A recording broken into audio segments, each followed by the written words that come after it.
विधानसभेमध्ये प्रशांत बंब नावाचे आमदार यांनी विधान परिषदच्या सर्व सदस्यांबद्दल ज्या पद्धतीची आगपाखड केली, सोबतच त्यांनी हे सुद्धा वक्तव्य केलं। नाही, आता हे संविधानानंतर पाहूया, संविधानाच्या नंतर पाहू।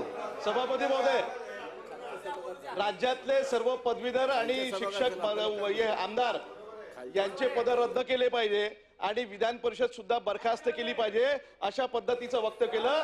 प्रशांत बंबच्या बापाचं संविधान नाही आहे, प्रशांत बंबच्या बापाचं संविधान नाही आहे आणि त्याच्या बापाचं विधानमंडळ नाही आहे।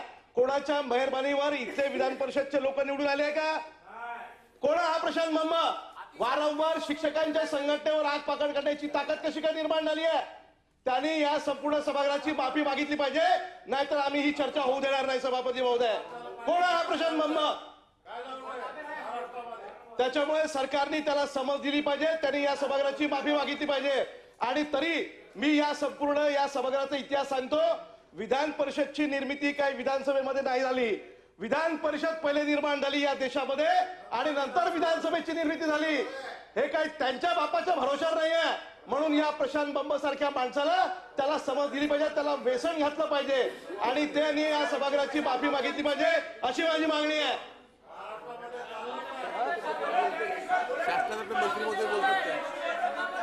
शासनाच्या वतीनं माननीय शिक्षण मंत्री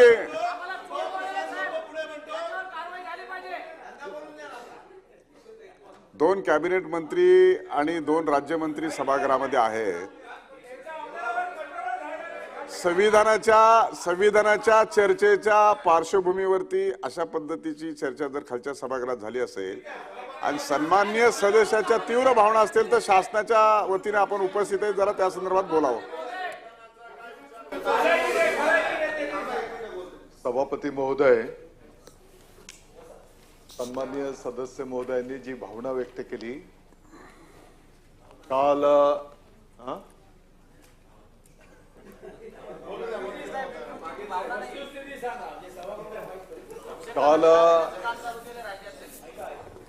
विधानसभेच्या सभागृहामध्ये शालेय शिक्षण विभागावर चर्चा करत असताना त्यांनी अशा प्रकारचे वक्तव्य केलेत, ही वस्तुस्थिती आहे। आणि म्हणून आता आपण जे काही मुद्दा ठेवलेला आहे तो मुद्दा माननीय मुख्यमंत्री महोदय, माननीय उपमुख्यमंत्री महोदयांच्या कानावर घातला जाईल।